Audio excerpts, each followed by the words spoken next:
Hey y'all, how's it going? I'm trading the ES futures on a 2000 tick chart with a 21 EMA. So I've got the overnight high up here and the overnight low down here. These are our key levels for the day. And I started trading at 8 Central Time, which is this area right here.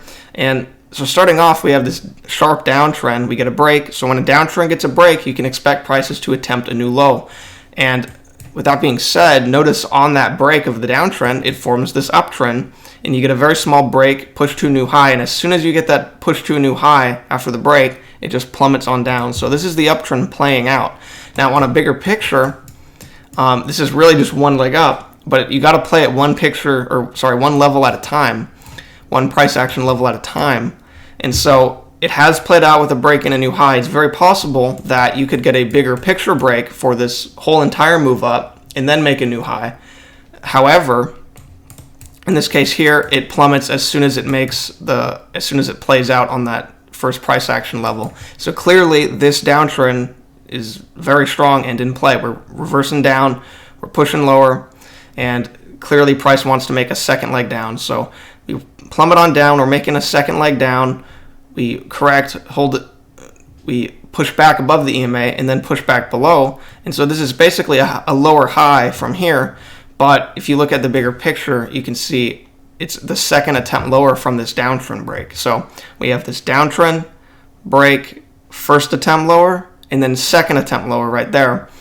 And so you can really look at this as a big picture failed second entry. So we have first entry long, second entry long, failure. So, and it might be a little bit hard to see on such a big picture. Failed second entries don't typically look this big. But what you could do is you could go to a higher time frame chart, like a 7,000 tick chart. I like the 7,000 for a higher time frame. I don't look at it while I'm trading. I only look at this chart. But if you're still learning, you want to study, you can look at a higher time frame chart. So let me pull that out. So this is the 7,000 tick chart, and this, see this failed second entry right here, starting from here, first entry long, second entry long, failure. This is the exact same place on the chart, just on a higher time frame. And this is still a big failed second entry even on this chart. But you can clearly see this looks a lot more normal, especially if you're coming from scalping. This looks like a lot more normal size of a setup. And so the only reason I'm showing this is to show that this still works on a big picture. And so, if you're learning the big picture stuff, you could take a look at a higher time frame chart. It doesn't have to be a 7,000. It can be anything. Just experiment with different ones. I like to reference people to the 7,000 tick chart. But you can look at some different things. But so basically price action works on a big picture as well. It can just be hard to see. I get it. But anyway, we push on lower here. So we have downtrend break, two legs pushing to a new low. As soon as we reach that overnight low, we just start going into this range right here, going sideways. We break out the high of this small range right here, but you don't want to immediately go short because it's just one bounce off of a major key level. You want to see two legs. Price moves in pairs of twos, and that's how second entries form. And so when you come off of a key level, you can expect two legs. In that case, you don't get that here, but you can't bet on this first entry short working. You see, even though it's a fade and going sideways and it's breaking out of it, but we do end up pushing down here. So we break out of the overnight low, we fade back in. There's really no way to get in. Once again, from here, it's just a one sharp push down. It's into this trend line here. So there's nothing to enter there, but we push on up, get a sharp push down. And I didn't like this right here because the EMA was so down at this point. It was just too messy. Even though you do have a green bar, it's off the overnight low there. It's just too risky. The EMA is down. You just had a very sharp push below the EMA, and it's just not clear. Even though from here you can say, oh, but we have a first entry long, second entry long. Given how bearish it is, I still wouldn't want to enter long below the EMA with this, measured move not even met yet. So I did not like anything there. But we do push on up here. We can see from here we get these two legs up before getting a couple small legs back down. And at this point here, it's still below the EMA. We had a very sharp push below. Now, when it's been chopping through the EMA, I don't mind it as much, but it has been very bearish at this point, getting very choppy overall. So I still wouldn't want to enter into it after a very, very sharp push below there. We have 2 legs down there. At first it held, but then we just plummeted on through very, very bearishly. So I still would not want to enter that. And by the time it does close above the EMA, there's obviously no room to this trend line here. So you still can't enter that. But we do push up. We kind of start forming this range a little bit higher than this previous range. We'll start getting these highs here. And then after we get these 3 highs, you can see we have this first entry long, second entry long, 2 legs down. I was kind of extending this trend line as it formed here. At this time, it was like this. And so it's barely closing back above the EMA, or excuse me, the trend line, not the EMA. But by the time you are closing significantly above and above the EMA, you're entering right into those consistent clear highs, 1, 2, 3 clear consistent highs right there. You don't want to enter directly into that. And so there's just nothing to take there, unfortunately. We just take off.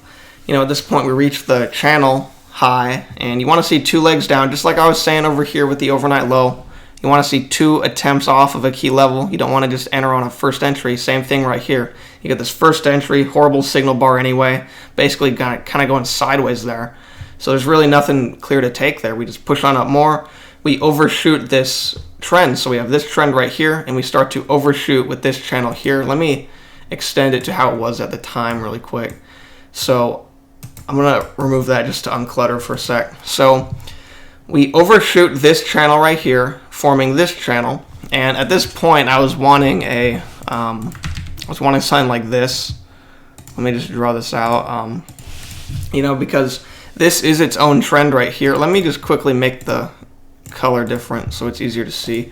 So on this trend that's overshooting this yellow trend right here, if we could have, since it's its own trend, if we got a 2-legged break, this would basically be a failed second entry. So first entry short, second entry short, failure. And if it was retesting the key level here from this previous trend, that would have been great. Overshoots do lead to breaks, but these trends can reconfirm. They can recover. And if you get 2 clear legs holding, and it's also a failed second entry there, then you could absolutely look for a long. So that's what I was hoping for in the moment, but it ended up just taking off right from here anyway. So, it kind of got choppy. Since we just overshot, we made this new high, got this first entry here. And for anyone new, I see that there's a tick higher there. You can say first entry long, second entry long, but that's not how I view this. This is just too small picture. I just see 1 leg down. Now, we push on up from here. We stay in this overshoot, so looks like we could look to extend this channel here, but it doesn't last long. It immediately overshoots again. So I end up extending this channel here, and that fit pretty well before we finally overshot that and had a very sharp break with 2 legs down. So yeah, where was I? So on this breakout here, nothing to take. We start forming this range here. We get this, we break out, we pull back into it, we close significantly back into it. It's just a first entry on an overshoot, and once again, overshoots lead to breaks. So at this point, I'm expecting a second leg down. I certainly don't want to enter long right there. And then of course, you would just be adding on to a bad trade with this higher low. So there's nothing to enter there either. But we push on out. We break out of the overnight high. Have this one small attempt to fade back down. Doesn't even reach the EMA. Very insignificant. Certainly no way to enter off of it. We push out. We overshoot this trend. So now it's getting very overbought, because an overshoot is a sign that price is overbought, and of course, in a downtrend, an overshoot is, a sign that price is oversold. So you don't need an indicator to tell you if price is oversold. You can just tell from the price action. And so we overshoot this trend right here now, and then that leads to a very, very sharp break. Sell off basically. And so it's a 2-legged break here. It starts getting choppy, but you can still see, price will work the same even through chop. Price action will work the same even through chop. And so as we push lower here, I would want to look for a long down here. But we did have, and I've been extending this, we had this trend line in play. I didn't want to enter right into that, especially because it's into the trend line and the measured move wasn't met.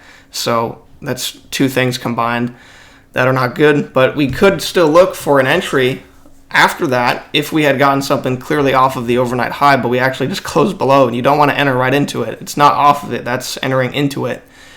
which is not good. It could easily just tick right off, do basically like a tiny retest and reach the measured move. So no way to enter that. And by the time you do get a close back above the overnight high here, it's so high up, it's right into that trend line. There's just no way. And then as far as going short off this trend line, you only had one bounce off of this overnight high, which is a key level where you can expect two legs. And so it's just a fight between these two trend lines. Sharp push off of the overnight high, one leg. You can't expect this trend line to win out, because this is a major key level here. And so you just have to sit on your hands. I would want to see two clear legs, but there's not even much room for that. So there's just nothing to enter there. So let me just extend this. We could end up holding something like this with this downtrend. But yeah, I just want to show, uptrend, two-legged break. On that two-legged break, we did have a pretty good spike up right there. So I just want to show the price action does work on a big picture. It's not like you just need a small push up and then a couple legs back for a failed second entry. It can happen on a very big picture, as I showed here, and also here. There was just no clear way to get in, and also, of course, it was right into this trend line, so you wouldn't want to be doing that anyway. So anyway, that's going to do it for this video. Hope it helped out in some kind of way. Hope you learned something, and thanks for watching. I'll see you next time.